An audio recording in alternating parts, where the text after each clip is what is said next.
Good morning friends, स्वागत है आपका आपके अपने यूट्यूब चैनल फिजिक्स का अड्डा बाय नितिन सर में। फ्रेंड्स, बेसिक मैथमेटिकल टूल्स की आज 9th क्लास है और कैलकुलस की आज लास्ट क्लास है। फ्रेंड्स, इससे पहले हमने देखा कि डिफरेंशिएशन कैसे होता है, इंटीग्रेशन के कुछ फॉर्मूले के बारे में बात की, पर आज हम बात करेंगे इंटीग्रेशन से रिलेटेड, समाकलन से रिलेटेड कुछ फॉर्मूले की। इससे पहले की क्लासेस में मैंने आपको इंटीग्रेशन के भी कुछ बेसिक फॉर्मूले बताया है। आज मैं उन्हीं का कुछ अपग्रेड वर्जन बताऊंगा, ठीक है।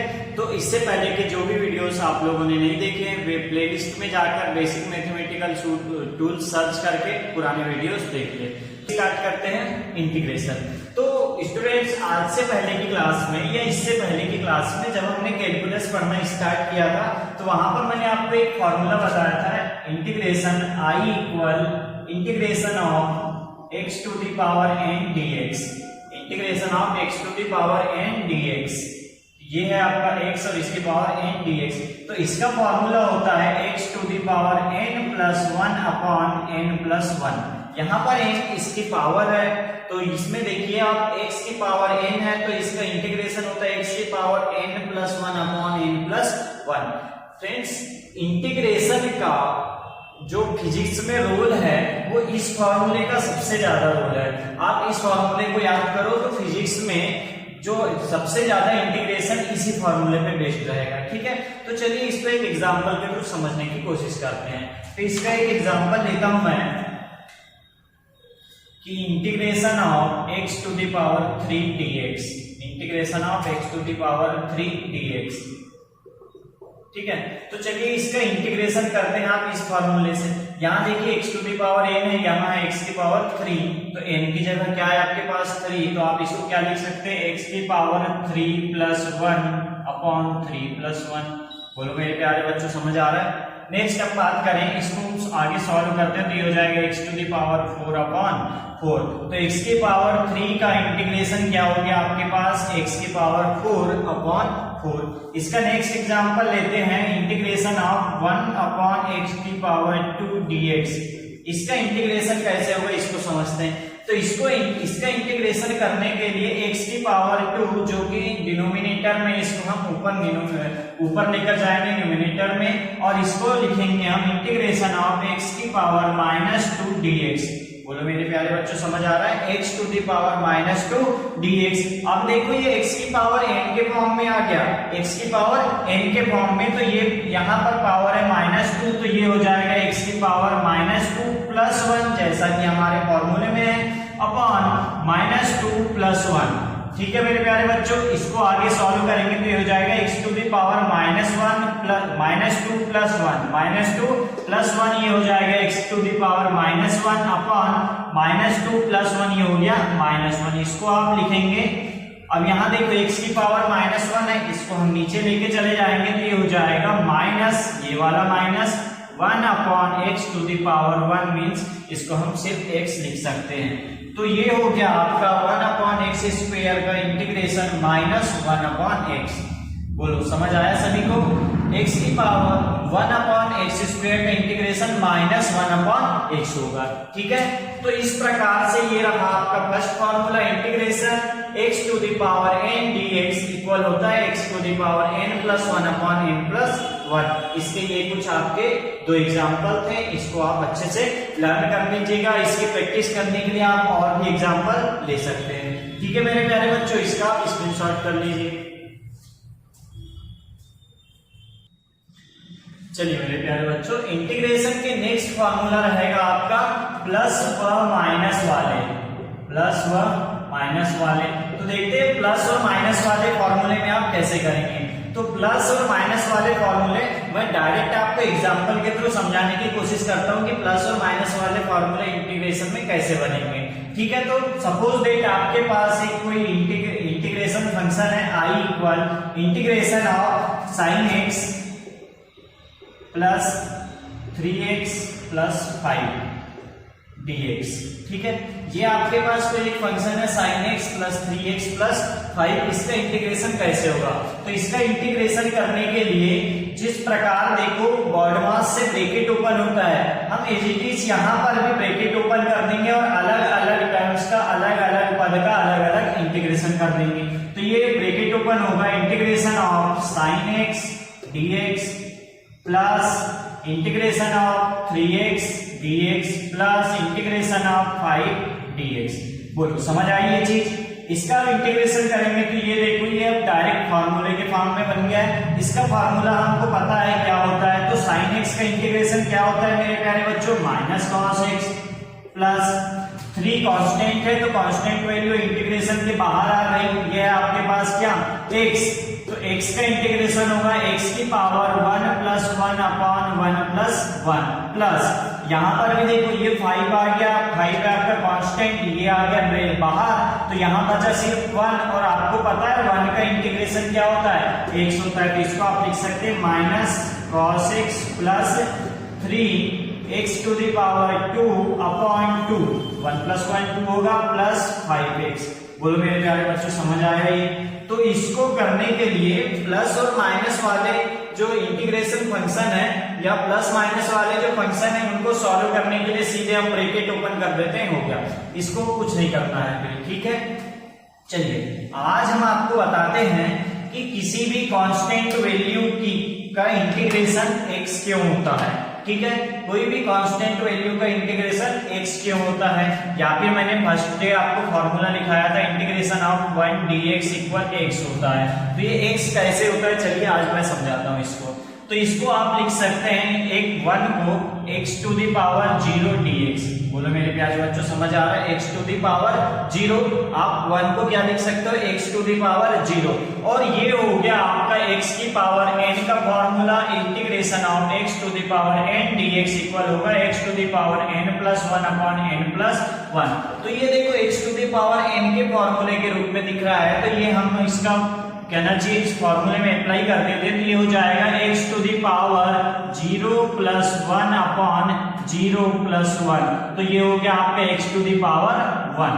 तो ये देखिए आप इंटीग्रेशन ऑफ 1 का जो 1 का इंटीग्रेशन है वो x होता है, तो वो x कैसे होता है, इस फॉर्म में होता है। इतना सारा आपको कैलकुलेशन करना पड़ेगा, तो आपको इतना ना करना पड़े इसलिए डायरेक्ट लिखते हैं हम इंटीग्रेशन ऑफ 1 dx इक्वल क्या x, जैसा कि यहाँ पर भी हुआ 5 आप बाहर लेकर आ जाएंगे तो यहाँ क्या बचेगा 1, और 1 का इंटीग्रेशन हो जाएगा x। ये देखो इस प्रकार से। ठीक है मेरे प्यारे बच्चों समझ आया? चलो इस स्लाइड का आप स्क्रीनशॉट कर लो, इसके आगे हम नेक्स्ट बात करेंगे।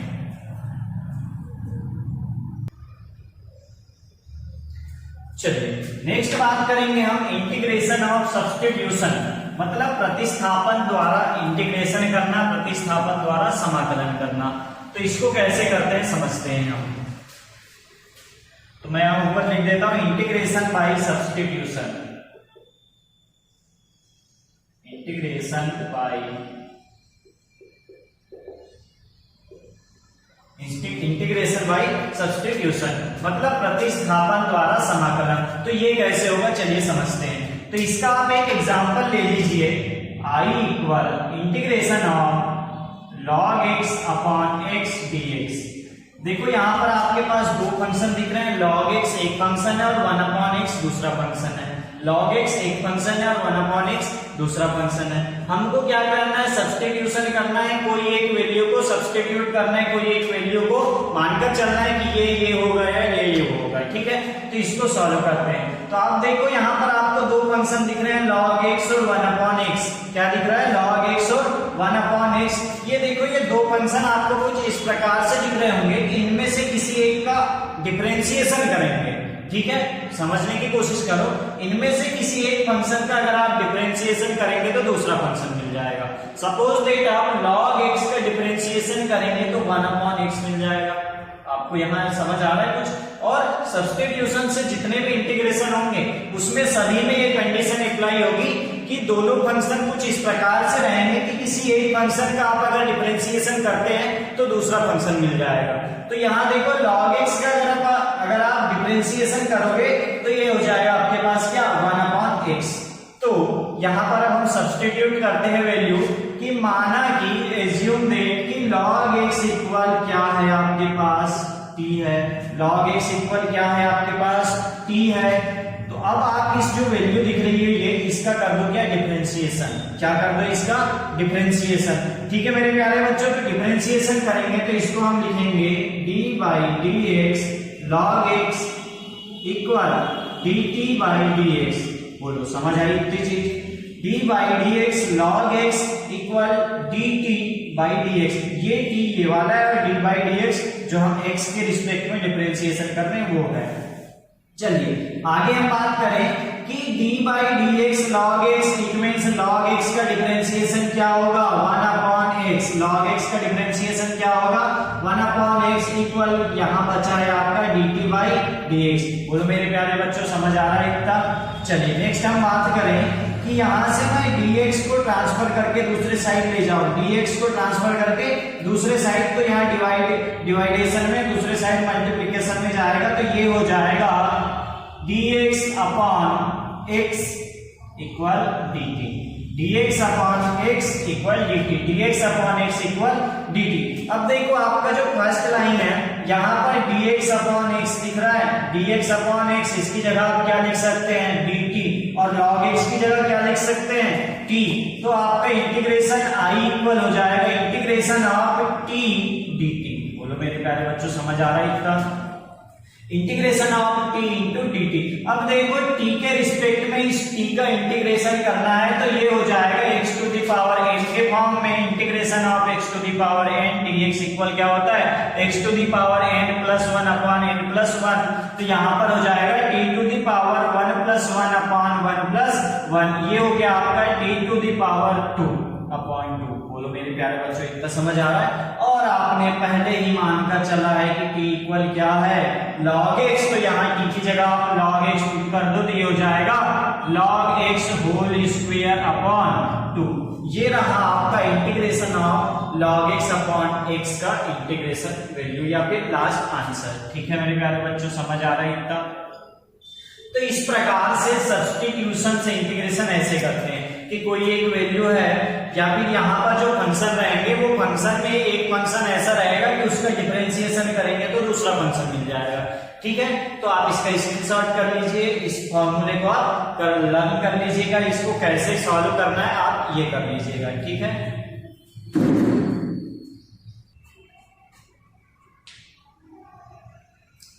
चलिए मेरे प्यारे बच्चों, अब तक हमने क्या देखा, इनडेफिनेट इंटीग्रेशन, इनडेफिनेट इंटीग्रेशन। अब हम देखेंगे डेफिनेट इंटीग्रेशन क्या होता है या निश्चित समाकलन क्या होता है। हम फिजिक्स पढ़ने जा रहे हैं और फिजिक्स में हम सबसे ज्यादा यूज डेफिनेट इंटीग्रेशन का करेंगे, निश्चित समाकलन का करेंगे। तो इसको मैं लिख देता हूं डेफिनेट इंटीग्रेशन, निश्चित समाकलन। ठीक है, निश्चित समाकलन। चलिए इसको समझते हैं कि ये क्या होता है। तो देखो अब तक आपने देखा कि integration of sine x, integration of sine x dx, इसका फॉर्मूला है माइनस कॉस एक्स। ठीक है, integration of sine x dx, इसका फॉर्मूला है माइनस कॉस एक्स। यहां पर ये साइन एक्स की वैल्यू आपको एक कहना चाहिए फिक्स नहीं मिल रही है, फिक्स क्वांटिटी नहीं मिल रही है। यहां पर भी ये कॉस वेरी करेगा, कॉस की वैल्यू वेरिएबल रहेगी। तो इसी को नॉन वेरिएबल बनाने के लिए या फिर इसको एक फिक्स अमाउंट में लाने के लिए हम डेफिनेट इंटीग्रेशन या निश्चित समाकलन का यूज करते हैं। और इसमें क्या होता है, एज इट इज यही चीज रहती है, बस इस पे एक लिमिट लग जाती है और लिमिट रहेगी आपकी इंटीग्रेशन ऑफ लिमिट a टू b fx dx। यहां पर जो fx है ये आपका कोई एक फंक्शन है, इस फंक्शन का लिमिट a टू b में इंटीग्रेशन होगा और ये हो जाएगा आपका इंटीग्रेशन होने के बाद fx, इंटीग्रेशन का साइन हटेगा तो ये ब्रैकेट में आप लोअर लिमिट यहाँ नीचे लिखेंगे a और ये लिखेंगे आप अपर लिमिट। देखो इसको आप कहेंगे लोअर लिमिट और ये रहेगी आपकी अपर लिमिट। ठीक है मेरे प्यारे बच्चों, ये लोअर लिमिट और ये अपर लिमिट। तो ये जब आप इंटीग्रेशन करेंगे तो इंटीग्रेशन के बाद इंटीग्रेशन का साइन हटेगा, जो फंक्शन रहेगा उसका इंटीग्रेशन होगा और लिमिट a टू b जो आपकी दी हुई है। चलिए अब लिमिट पुट करने की बारी है, तो लिमिट पुट करेंगे आप पहले हायर लिमिट या अपर लिमिट। तो f b upper limit minus f a lower limit. ठीक है मेरे प्यारे बच्चों, इस प्रकार से आप इसको सॉल्व करेंगे। तो चलिए इसको एक एग्जांपल के थ्रू देखते हैं कि एग्जांपल कैसे होगा इसका। तो ये है आपका एक एग्जांपल इसी का। तो एग्जांपल है आपका कि integration of 0 to pi by 2। देखो इंटीग्रेशन की लिमिट क्या है आपकी 0 से pi by 2 degree, pi by 2। तो 0 to pi by 2 sin x dx। जो आपको फॉर्मूला पहले से लर्न है या जो फॉर्मूले के आप बारे में पहले से जानते हैं, इसी के बारे में बात करेंगे हम। तो ये हो जाएगा integration of 0 to pi by 2 sin x। तो sin x का इंटीग्रेशन क्या होता है मेरे प्यारे बच्चों, माइनस cos x, और ये रही आपकी लिमिट, लोअर लिमिट, और ये रही आपकी अपर लिमिट। माइनस का साइन बाहर आएगा तो ब्रैकेट में हो जाएगा cos x, लिमिट है 0 to pi by 2, limit put कर दो तो ये हो जाएगा minus cos pi by 2 minus सूत्र का, या फिर ये देखो ये फॉर्मूले का minus cos lower limit 0 minus cos pi by 2। It means ये हो गया आपका क्या, cos पाई बाई 2 cos 90, और cos 90 की वैल्यू क्या होती है 0, ये माइनस, और cos 0 की वैल्यू होती है आपकी cos 0 की वैल्यू 1, ये माइनस और ये माइनस मिलके प्लस। तो integration of 0 to pi by 2 sin x की, sin x का इंटीग्रेशन क्या है आपके पास 1। देखो ये फिक्स क्वांटिटी, इसको आप कम ज्यादा नहीं कर सकते, इसलिए इसका नाम क्या है, निश्चित समाकलन, डेफिनेट इंटीग्रेशन। ठीक है मेरे प्यारे बच्चों, इसको आप अलग अलग और भी एग्जांपल्स के थ्रू कर सकते हो।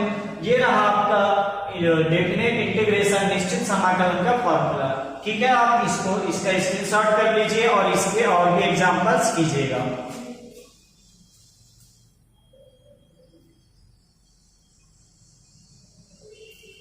चलिए इसका एक और एग्जांपल लेता हूं मैं।